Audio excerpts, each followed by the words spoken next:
Alors, à ma naissance, j'avais un prénom. Mes parents m'ont donné un prénom français, Oupa Kadior Mendy. Le prénom français, je l'ai oublié parce que ça fait très longtemps que je ne l'ai plus dans mon état civil. Et j'ai décidé de garder Oupa Kadior Mendy. Mon père, bon, ça lui faisait bizarre au début. Il me disait, c'est moi qui te donne le nom. Je dis, oui, mais c'est moi qui porte le nom. Donc je pense qu'en ultime recours, c'est moi qui dois décider, oui ou non, si je dois porter ce nom français. Ce nom français n'ayant aucun sens, aucune signification dans mon patrimoine culturel à moi, je suis décidé de m'en départir. Voilà, je ne déteste pas les Français, mais moi, en tant que kémite africain, Manjac avant un nom français, je trouvais ça bizarre. Voilà. Certains peuvent accepter de porter un nom étranger, mais je me suis dit, les noms de chez nous sont très beaux, donc je me sentais beaucoup plus à l'aise dans ça. Et chemin faisant, en découvrant mon patrimoine culturel, je me dis, je vais faire un clin d'œil à mon patrimoine culturel, et j'ai décidé de mettre Otep à la suite de Oupa. Otep, ça veut dire la paix. Oupa, en Manjac, ça veut dire le jeune homme, et moi j'ai tendance à dire que ça veut aussi dire le jeune guerrier. Kadior, c'est comme la région du Kadior, comme si on disait la Dior Kadior, où allait mon grand-père faire du commerce. Donc Oupa Kadior, c'est comme le jeune homme de Kadior, le jeune guerrier de Kadior, etc. Donc quand j'ai rajouté Otep, qui veut dire la paix, la plénitude, qui est un mot en médounétaire, en ancien égyptien, la première écriture au monde, et le fruit du génie de nos ancêtres, donc c'est devenu Oupa Otep Kadior Mendy. Certains m'appellent Oupa Otep, d'autres m'appellent toujours Oupa Kadior, voilà, peu importe. Donc Oupa Otep Kadior, donc tous les livres à vocation internationale, etc., j'ai décidé de signer par Oupa Otep, et les livres à vocation nationale au Sénégal, j'ai décidé de signer Oupa Otep Kadior Mendy. Parce que pour voir qu'ils se disent c'est quoi, c'est extraterrestre, Oupa Otep, d'où est-ce qu'il vient. Déjà quand tu dis Oupa Kadior, les gens disent que c'est bizarre, c'est quoi comme nom. Tant que tu n'as pas un nom arabe ou européen, on dit que tu es bizarre, quoi. Alors que c'est très simple, quand on est africain, d'avoir un nom africain, c'est tout à fait normal. Vous êtes allé quand même loin. C'est mon salut. Jusqu'à changer un prénom pour redevenir ce que vous êtes. Non, je suis déjà quelqu'un. J'ai déjà été, j'ai toujours été. Mais c'est très simple. J'ai trouvé que moi, en tant que Manjac, Manjakou, comme on dit chez nous, Abok Manjakou du Kafou, j'étais mal à l'aise d'être dans cette volonté d'être épanoui et d'avoir un prénom étranger sur mon état civil. C'est comme si on avait j'avais une charge sur mes épaules. C'est quoi exactement? Parce qu'on entend égyptologue, c'est quoi un palpable en réalité, voilà. Alors, l'égyptologie, c'est la science qui est née avec Champollion. Quand il a déchiffré les hiéroglyphes, il a créé la première chaire d'égyptologie dans le monde. C'est-à-dire, c'est la première fois qu'on voit dans le monde une science qui étudie une civilisation. Voilà. Et coïncidence, cette civilisation, elle est de chez nous. Donc que les gens à l'extérieur créent une chaire d'études pour étudier une civilisation qui est de chez nous, ça veut dire que nous n'avons pas fait que des bêtises dans le passé. Que c'est quand même intéressant à tant soit peu. Et c'est ça l'égyptologie. Et malheureusement, de siècle en siècle, en tout cas quand l'égyptologie était née, nous étions en pleine période d'esclavage, comme disait Chantal Diop, et il était inconcevable pour certains occidentaux qui s'étaient accaparés de l'égyptologie de découvrir que les savants grecs dont ils se réclamaient ont acquis quasiment tout le savoir de savants africains. Les Africains qui aujourd'hui sont esclaves, c'est celui dont les ancêtres ont initié leurs propres ancêtres occidentaux à la civilisation. Parce qu'il faut le dire, eux-mêmes disaient qu'ils étaient barbares. Donc ce sont les Africains qui leur ont pris la main, qui leur ont initié, qui leur ont enseigné. Comme les Africains ont pris la main aux Arabes, etc. etc. Parce qu'il faut le dire brièvement en passant, tout le savoir extraordinaire arabe de l'Antiquité, après les siècles qui ont suivi la naissance de l'islam, tout le savoir arabe qui a éclos n'a été rendu possible qu'avec l'envahissement de l'Égypte. Les Égyptiens aujourd'hui qui sont en Égypte ne sont pas les autochtones de l'Égypte. Ce sont des gens qui sont venus s'installer en Égypte, comme les Grecs l'ont fait avant, les Vandales, les Romains, etc., etc. Donc la dernière grosse vague, ce sont les Arabes qui sont installés avec l'islamisation de l'Afrique septentrionale, l'Afrique du Nord. Autrement dit, Égypte était noire, pour parler de... Non mais tout à fait. Et malheureusement, le mot Égypte n'était pas le mot qui était utilisé par nos ancêtres à l'époque. Le mot authentique pour décrire ce pays-là, cette partie, c'est Taméri. Taméri qui veut dire en médounétaire en hiéroglyphe, le pays bien-aimé. C'est ce mot-là que nos ancêtres utilisaient pour se désigner. C'est comme si aujourd'hui j'utilisais le mot Ber pour dire Gorée, d'autres disent Gorée ou autre chose. Voilà, ils sont libres de le faire, mais je me dis, pour comprendre la juste mesure des choses, il est intéressant des fois d'aller à l'étymologie des choses. Par exemple, si on dit à un élève, écris-moi fois avec OI, une fois avec OI, écris-moi une fois avec OIE, écris-moi une fois avec FOIS. C'est tout un mélange. Il faut aller dans le latin pour comprendre pourquoi il y a fois FOI, FOIE, FOIS, etc. Il faut aller dans le latin, dans l'étymologie. Donc l'étymologie, ce n'est pas pour se faire plaisir, c'est pour mieux comprendre les concepts qu'on utilise, pour mieux vivre nos rapports humains. Parce que si on ne comprend pas, si on ne parle pas le même langage, il y a de fortes chances qu'on soit dans le conflit et qu'on s'entre-déchire. Donc l'égyptologie telle qu'elle a été lancée par Champollion n'est plus la même qu'aujourd'hui parce que beaucoup l'ont perverti de génération en génération, ont falsifié les faits pour être dans le vraisemblable du moment, pour rentrer dans des canons beaucoup plus esthétiques parce que c'était inconcevable pour eux de savoir, preuve à l'appui que leurs ancêtres étaient des barbares qui ont été amenés à la lumière par les Africains. L'Africain qui est aujourd'hui leur esclave. Donc ce n'est que par ce processus de gommage de certains faits, de blanchissement de la civilisation antique égyptienne qu'on est arrivé aujourd'hui à voir des Égyptiens dans les films qui sont des Blancs ou des Arabes ou d'autres, en tout cas, carnations qu'Africains noirs. Donc quand on dit Égypte, les gens ont tendance tout de suite à penser à l'Égypte de Moubarak, etc. Alors que ce n'est pas ça. C'est comme si il y a eu un tremblement de terre ou une grosse catastrophe naturelle qui rayait Dakar de la carte. Et une fois qu'on a fait des investigations, on va dans un coin de Dakar qui n'a été habité que par les Libanais. On dit les Libanais, les populations autochtones de Dakar n'étaient que des Libanais. Tu vois? Donc on peut scientifiquement prouver cela, mais ce n'est pas exact, ce n'est pas un fait scientifique. Donc on parle de camétologie, c'est une science comme une autre qui essaie d'aller au fond des choses avec une grille de lecture endogène, un paradigme qui est de chez nous. Ce n'est pas de l'idéologie, c'est très simple. C'est quand je vous prête des lunettes que j'ai conçues moi-même, vous ne voyez qu'à travers ma grille de lecture que j'ai conçue moi-même. C'est comme si je disais, c'est un champ, le paradigme c'est quoi? C'est un champ qu'on fertilise avec sa propre expérience, son propre engrais. Donc la camétologie c'est cela, qui vient du terme Kemet, qui était le nom authentique du continent africain, parce que étymologiquement Kemet ça veut dire la terre noire, le pays habité par les Noirs. C'est comme si on disait Afrique noire, Afrique blanche. On ne dit pas Afrique noire parce que le ciel est blanc ou est noir, parce qu'à cause des hommes et des femmes qui habitent. Quand on dit Afrique noire, c'est les Noirs, les hommes noirs et les femmes noires qui habitent l'Afrique. Afrique blanche, on parle des Sémites qui habitent cette partie-là du continent. Donc Kemet ça veut dire le pays noir, la terre noire. Et ce n'est pas dû à l'alluvionnement du Nil, aux limons du Nil qui ont rendu la terre noire et fertile, c'est dû à la population qui habitait là.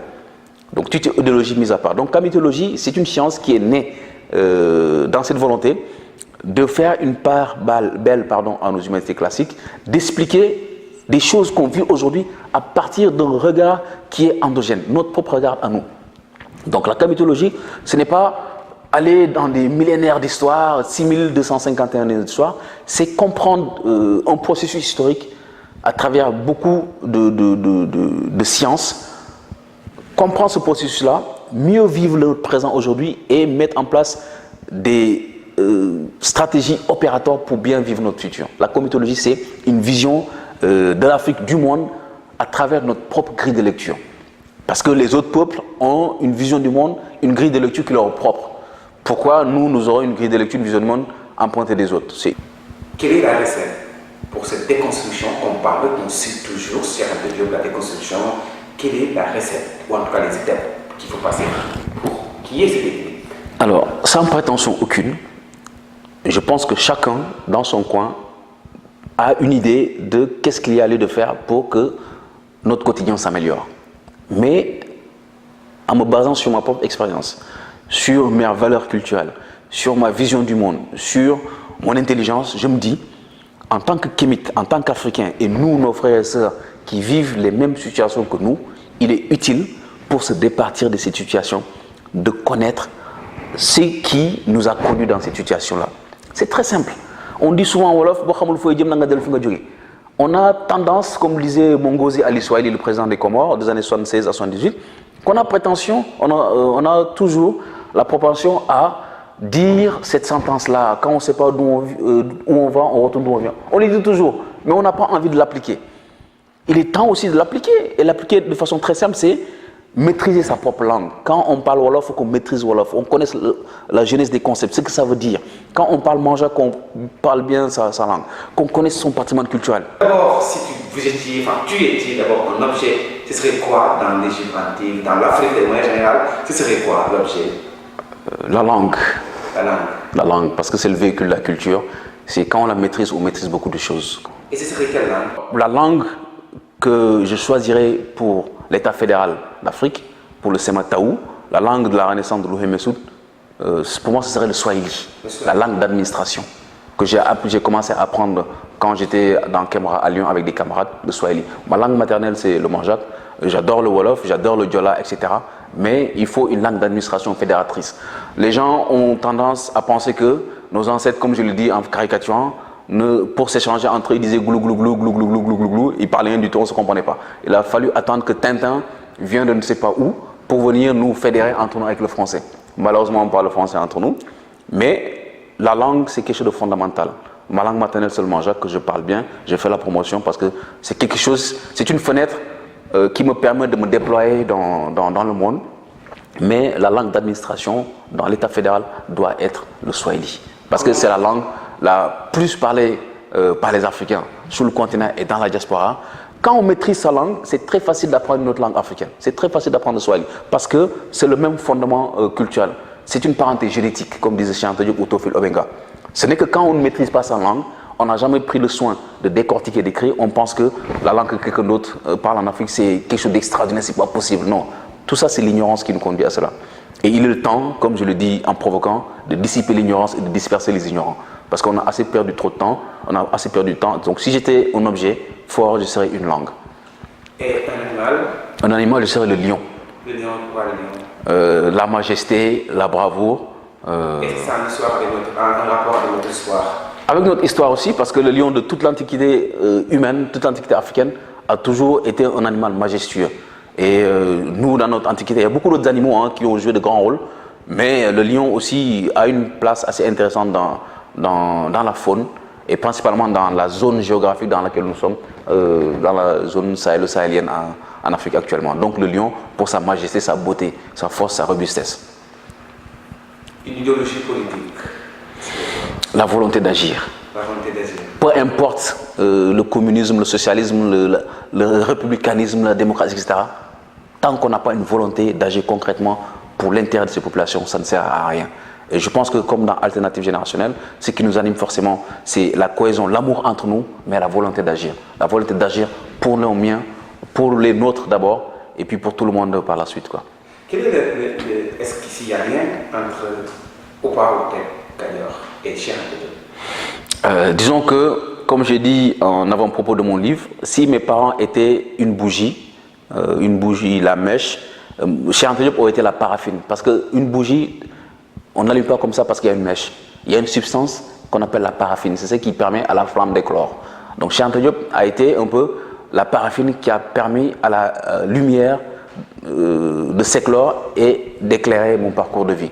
Parce que certes, j'ai eu une assise culturelle forte avec mes parents, mais le second déclic, quand j'ai senti qu'il y avait que le colosse qui était réveillé en moi-même, c'est en partie et grandement grâce à Cheikh Anta Diop. Parce que c'était un homme très généreux, très humain, très courageux. Voilà. Et pour changer les choses en Afrique, comme il est mal dit, il faut être débordant d'amour, mais aussi il faut être courageux. Parce que même dans sa propre famille, on a propension à nous mettre des bâtons dans les roues parce qu'on n'a pas été habitué à certaines choses. On dit que celui-là, il pense bizarrement, il est bizarre, etc. Et quand on regarde, on n'est pas bizarre, on a seulement envie de faire la promotion de choses toutes simples, naturelles. Voilà. Mais Cheikh Anta Diop, véritablement, c'est un peu la lumière qui a éclairé mon parcours de vie, quoi. Donc si je me sens véritablement à l'aise dans mes baskets, intellectuellement, pour me confronter à tout type d'intellectuel, à tout type d'individu, à être à l'aise avec le pauvre, à être à l'aise avec le nanti, etc. Certes, il y a eu le fondement culturel de mes parents, mais Cheikh Anta Diop aussi a été un grand artificier dans cette vision-là qui m'accompagne toujours dans la vie. Et donc, vous parlez plusieurs langues, vous parlez, il y a aussi des termes qui ont été utilisés dans l'égyptologie, qui et tout. C'est quel est le terme qui vous a le plus marqué? Dans tous ces termes, beaucoup de langues, ça fait aussi, non? Le terme qui vous a le plus marqué? Kemet, Kamit. D'accord. Voilà, Kemet pour dire que le pays noir, la terre noire, qui renvoie à l'excellence, à la perfection, à la recherche du sublime, du beau. Il y a d'autres termes aussi comme la maths, qui était un concept à la fois cosmique, social et juridique, qui renvoie à l'ordre, l'ordonnance cosmique, la justice, la paix, enfin la justice, l'équité, l'équilibre, etc. L'équilibre surtout. Il y a des termes comme Djed, qui veut dire la stabilité. Quand on crée quelque chose, ça soit stable. Il y a les termes comme Was, qui veut dire le pouvoir, la force.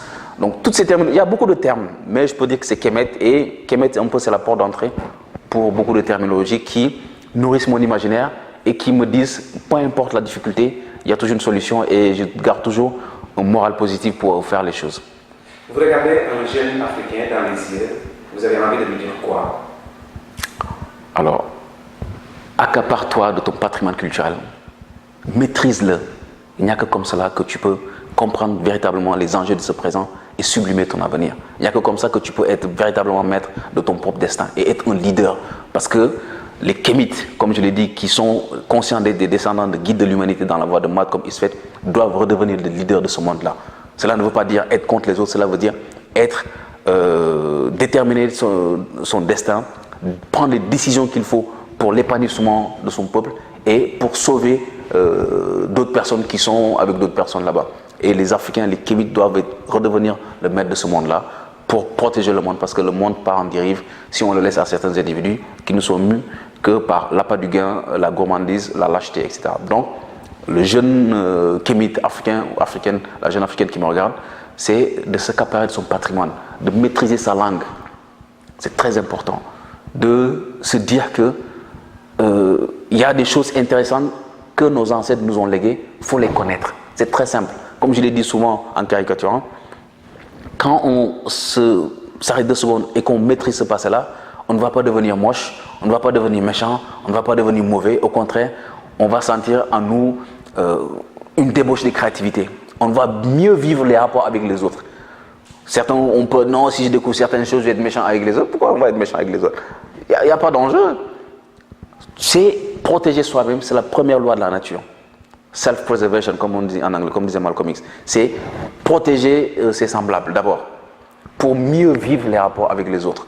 Voilà. Quand on va voir les autres, il faut être dans le meilleur jour pour voir les autres. J'aime souvent à le dire. Par exemple, un jeune qui va draguer une fille, qui a rendez-vous, une fille doit venir chez lui, mais il faut qu'il rentre chez lui. S'il a des chaussettes qui traînent sur le frigo, sur le canapé, etc., des fois, dans la précipitation, on soulève le canapé, au moins on range. C'est pour avoir les chances de conquérir le cœur de la fille. Et petit à petit, changer ses habitudes et bien vivre avec la fille-là. Mais si on a une maison qui est en désordre, excusez-moi de l'expression, on a de fortes chances de ne pas être aimé par la fille qu'on a envie de conquérir.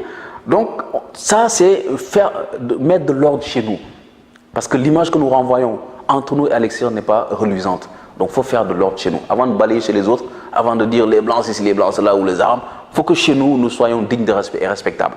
Voilà, que nous travaillons chez nous. Si nous pensons que les hommes politiques qui nous dirigent ne sont pas dignes de confiance, sont des voleurs de l'âge qui ne pensent qu'à eux, mais qu'on prenne ses responsabilités et qu'on aille demander le suffrage des populations. Aujourd'hui, moi, j'ai trouvé l'option de AG Diotna avec comme président Maître Moussa Diop et avec comme allié sincère le président Macky Sall, avec qui nous travaillons d'étroite collaboration, qui, je pense, à l'heure actuelle, incarne véritablement ce qu'on a envie de faire pour ce Sénégal-là. Ce n'est pas parfait, mais il est en train de mettre en place des éléments intéressants qui pourront, au fur et à mesure que les générations viendront, d'avoir les assises solides pour bâtir quelque chose de fondamental. Ce n'est pas facile, après une gestion calamiteuse et chaotique d'Abdoulaye Wade, de sublimer les choses. C'est très difficile. Donc ce n'est que petit à petit qu'on peut amener des éléments fondamentaux. Je pense que nous sommes sur une voie intéressante et j'encourage le président Macky Sall parce qu'il n'y a pas de félicitations, il faut l'encourager. C'est très difficile. Quand on est seul dans son bureau avec des pléthores de problèmes, il faut véritablement être solide mentalement. Et surtout en Afrique, c'est terrible. Parce que le plus petit des individus se lève, vous insulte, vous dit des choses malhonnêtes. Il sait même que c'est malhonnête pour vous déstabiliser. Mais il faut garder le cap et avancer et se dire que ce n'est pas facile. Kemet, Taméry ne s'est pas fait en un jour. Il y a eu un processus de Tanéter à Tassidi jusqu'à Taméry avant que les migrations ne s'irradient un peu partout sur le continent. C'est tout un processus. Le Sematawi, l'union entre la haute Égypte et la basse Égypte, entre le Chemao et le Mérou, c'est un processus de 200 ans à peu près qui a été parachevé par Narmer. Donc, il ne faut pas que nous soyons adeptes des solutions fast-food. on veut tout de suite, voilà, on cultive tout de suite, on veut tout de suite des résultats. Non. Qu'est-ce qui fait que nous ne soyons pas patients? C'est parce que nous virevoltons au gré du vent. Nous ne sommes pas assis culturellement quelque part. Si on maîtrisait ce passé-là, on allait voir qu'il y a certaines situations qu'on a déjà vécues et auxquelles nos ancêtres, nos aînés, nos prédécesseurs ont trouvé des solutions. Donc, au lieu de tout le temps taper dans le mur, refaire les mêmes erreurs, il est utile que le jeune Africain ou la jeune Africaine aujourd'hui qui a envie d'être leader dans le monde ne se limite pas à l'instruction qu'il reçoit de l'étranger, mais qu'il prenne son temps aussi de creuser dans son propre patrimoine. Quand on creuse dans son propre patrimoine, cela ne veut pas dire qu'on déteste les autres, cela ne veut pas dire qu'on devient nul, etc. Il faut que nous apprenions à nous juger en fonction de nos préoccupations à nous, en fonction de nos problèmes et trouver des solutions en fonction de nos problèmes. Pas en fonction de ce que quelqu'un d'autre voudrait qu'on fasse, pas en fonction de l'agenda de quelqu'un d'autre. Chacun doit avoir son propre agenda. D'autres disent, ah, vous n'êtes pas dans les médias, vous faites pas ça. Celui qui dit, on a notre propre agenda qu'on déroule selon notre vision de la politique. Celui qui veut aller dans les médias, qui aille dans les médias et qui nous laisse travailler. C'est ça qui est plus important. Il faut avoir son propre agenda et le dérouler. Et le jour J, les gens verront que notre méthode est intéressante parce qu'elle permet de répondre à l'urgence du moment, aux problèmes urgents et d'apporter des solutions concrètes. Merci beaucoup. Merci beaucoup et au plaisir.